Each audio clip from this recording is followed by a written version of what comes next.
It is the Kenyan Constitution. So Kanini Kega must step on what the law of the land says, in the sense of that Uhuru Kenyatta can't just hold to that position 6 months after office. So whatever he does, and that's what he said, whatever he does, all those resignation letters that he's actually purporting to give to party members who he deems, I would say, indisciplined as of now, is essentially what he called it, political misconduct. Is he right to say that, Edwin?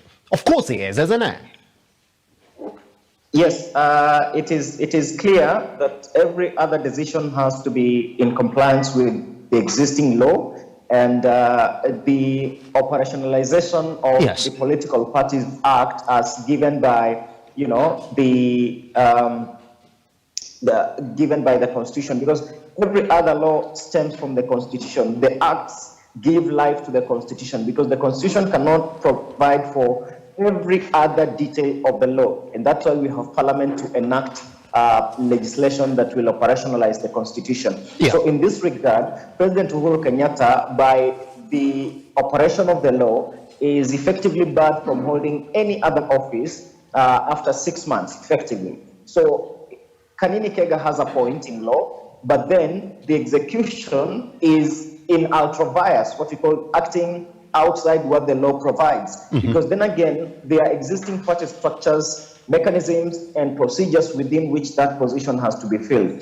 And when you look at the political parties constitution, and when you go to the Office of Registrar of Political Parties, she will return them to the provisions of the party's constitution.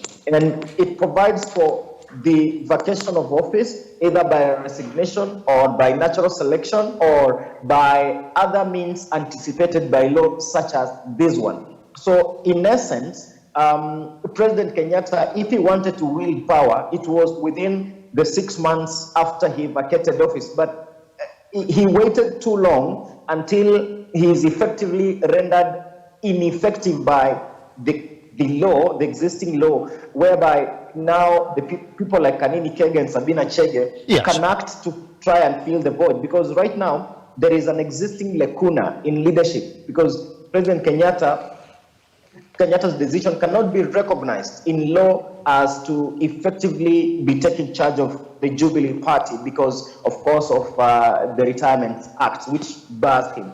So if he wanted to act, he should have acted much earlier than right now. He's trying to salvage a boat that is already sinking, and there is a lot of seepage into it, and there is just enough he can do right now. And when you look at Kanini and Sabina, they look more formidable relative to Jeremiah Kioni, because arguably they are backed by the state, and I think the state wants to return and try and claw back on Jubilee, and take their legislators to vote in their direction.